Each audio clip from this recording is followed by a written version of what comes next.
It's Saturday morning, and in a way, this will be a Saturday morning cartoon, but a little different. It will be a cartoon that you'll have to project on the screen of your own mind, on the screen of your own imagination.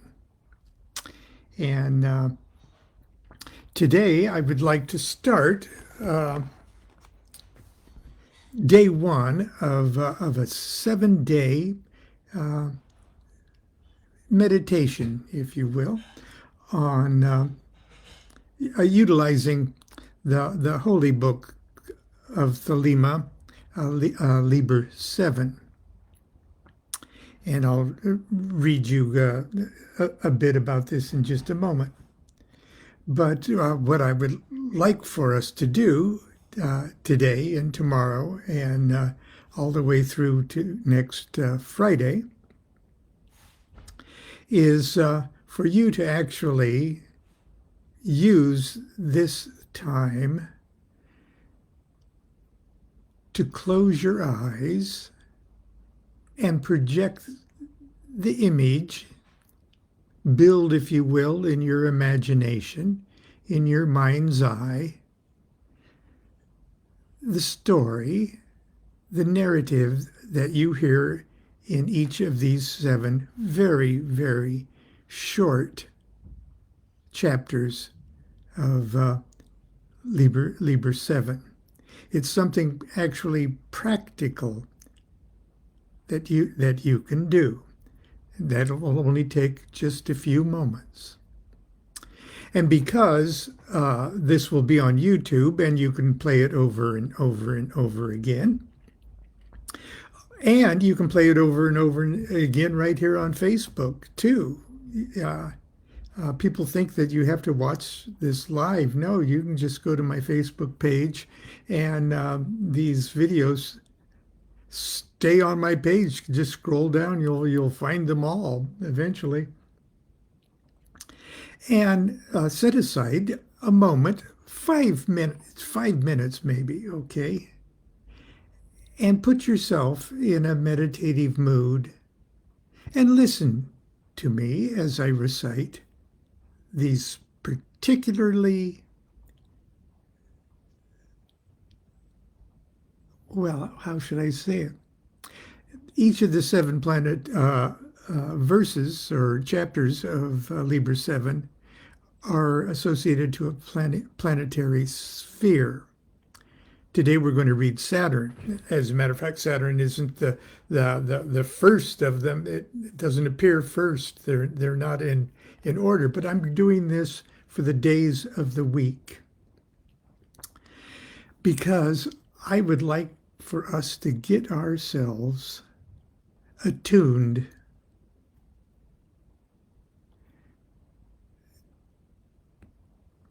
while the rest of the world seems to be out of tune, disorganized, retrograde, mixed up.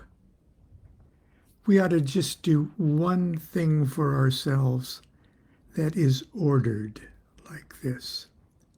And because the days of the week are assigned, are dedicated, are sacred to each of these planetary spheres, I want us to take these meditations in order, starting with today, the Sabbath, if you will.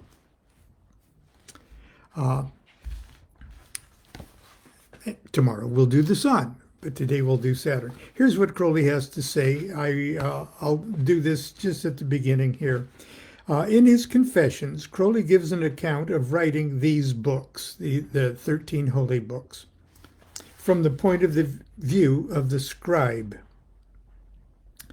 The Spirit came upon me, and I wrote a number of books in a way which I hardly know how to describe. They were not taken from dictation, like the Book of the Law, nor were they my own composition. I cannot even call them automatic writing. I can only say that I was not wholly conscious at the time of what I was writing. I felt that I had no right to change so much as the style of a letter. They were written with the utmost rapidity without pausing for thought for a single moment, and I had not presumed to revise them. Perhaps plenary inspiration is the only adequate phrase, and this has become so discredited that people are loath to admit the possibility of such a thing. The prose of these books, the chief of which are Liber Cordis Quintae Serpente, or Liber 65, and this one, Liberi vel Lapis Lazuli, Liber 7, is wholly different from anything that I've written myself.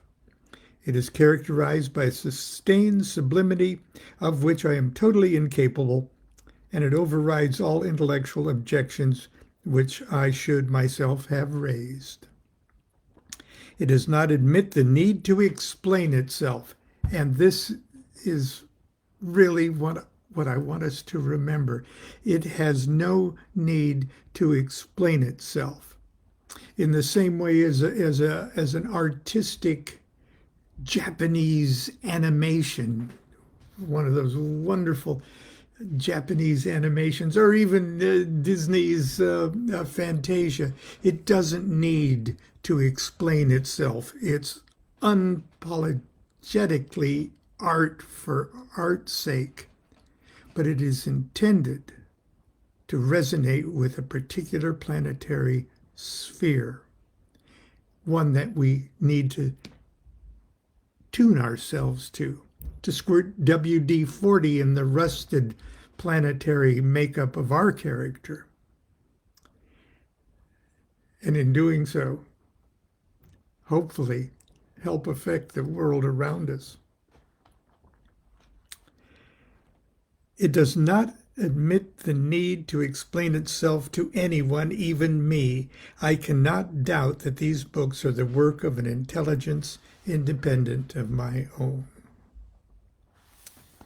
Okay, there's one other thing. Or maybe I wasn't going to do that. Oh, yeah. Liber 7, being the voluntary emancipation of a certain exempt adept from his adeptship. Adeptship. Okay, just briefly. Tree of Life.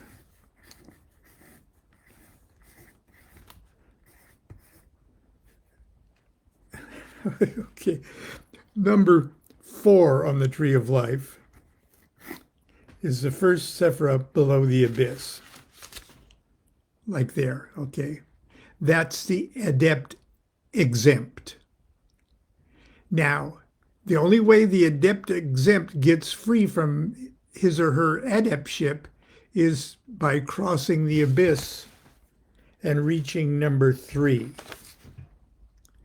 So Liber 7 is the cry of Crowley's consciousness being liberated from here to achieving here. Okay. Being the voluntary emancipation of a certain exempt adept from his adeptship. These are the birth words of a master of the temple. Number 3 there is that master of the temple. The nature of the book is sufficiently explained by its title.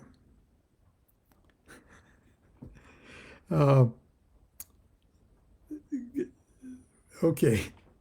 Its 7 chapters are referred to the 7 planets in the following order: Mars, Saturn, Jupiter, Sol, Mercury, Luna, and Venus. We're going to take them out of order for this week-long meditation, and we're going to assign them to the days of the week that we are in. It's okay. All right. I'll begin with chapter 2, which is assigned to Saturn. Now, if you are preparing yourself for meditation, you probably want to get yourself where you can hear this, and hopefully I've tuned the sound okay, where you can close your eyes and listen as I speak. And I want you to create your own cartoon of the images that these words evoke. They're all yours.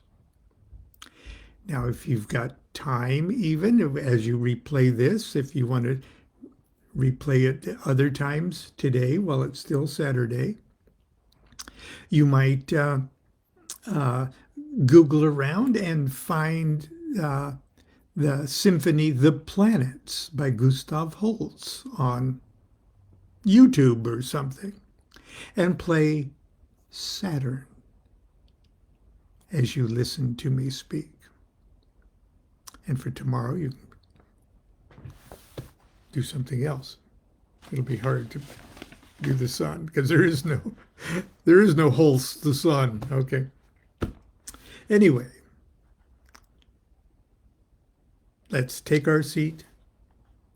Let's close our eyes.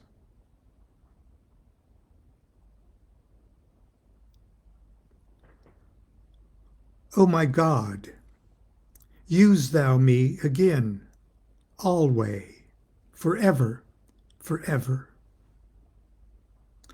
That which came fire from thee cometh water from me.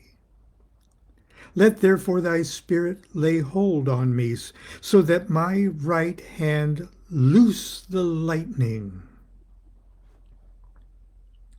Traveling through space, I saw the onrush of two galaxies, butting each other and goring like bulls upon earth. I was afraid. Thus they ceased fight and turned upon me, and I was sorely crushed and torn. I had rather have been trampled by the world elephant. O my God, thou art my little pet tortoise, yet thou sustainest the world elephant. I creep under thy carapace like a lover into the bed of his beautiful. I creep in and sit in thine heart as cubby and cozy as may be. Thou sheltereth me, that I hear not the trumpeting of that world elephant. Thou art not worth an obol in the agora, yet thou art not to be bought at the ransom of the whole universe. Thou art like a beautiful Nubian slave, leaning her naked purple against the green pillars of marble that are above the bath. Wine jets from her black nipples. I drank wine a while agone in the house of Pertinax. The cup-boy favored me and gave me of the right sweet shine. There was a Doric boy, skilled in feats of strength, an athlete. The full moon fled away angrily down the rack. But we laughed. I was pernicious drunk, oh my God, yet Pertinax brought me to the bridal. I had a crown of thorns for all my dower. Thou art like a goat's horn from Astor, O thou God of mine, gnarled and crooked and devilish strong. Colder than all the ice of all the glaciers of the naked mountain was the wine it poured for me. The wild country and waning moon, clouds scudding over the sky, a circuit of pines and of tall yews beyond. Thou in the midst. O all ye toads and cats, rejoice, ye slimy things, come hither. Dance, dance to the Lord our God. He is He, He is He, He is He. Why should I go on? Why? Why comes this sudden cackle of a million imps of hell? And the laughter runs, but sickens not the universe, but shakes not the stars. God, how I love thee. I am walking in an asylum. All the men and women about me are insane. Oh, madness, madness, madness, desirable art thou. But I love thee, O God. These men and women rave and howl, they froth out folly. I begin to be afraid. I have no check. I am alone, alone, alone. Think, O God, how I am happy in thy love. O marble Pan, O false leering face, I love thy dark kisses, bloody and stinking. O marble Pan, thy kisses are like like sunlight on the blue Aegean. Their blood is like the blood of the sunset over Athens. Their stink is like the garden of roses of Macedonia. I dreamt of sunset and roses and vines. Thou wast there, O my God. Thou didst habit thyself as an Athenian courtesan, and I love thee. Thou art no dream. Thou art too beautiful alike for sleep and waking. I disperse the insane folk of the earth. I walk alone with my little puppets in the garden. I am gargantuan great. Yon galaxy is but the smoke ring of mine incense.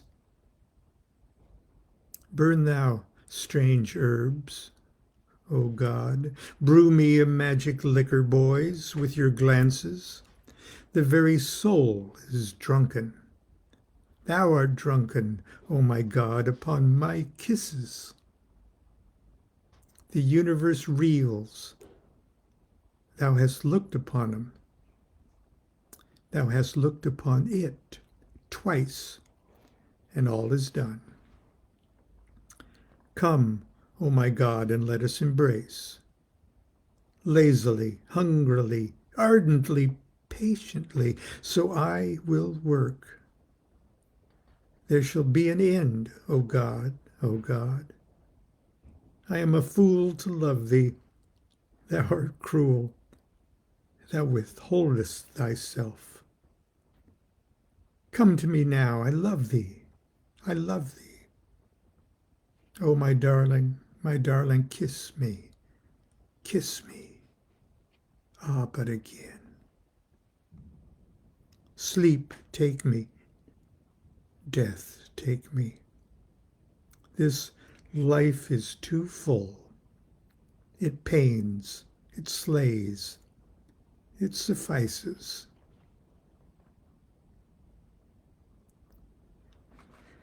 Let me go back into the world, yea, back into the world.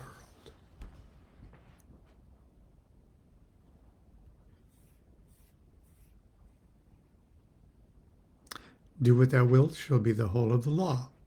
Love is the law, love under will. We'll see you tomorrow for Sunday school, where we will read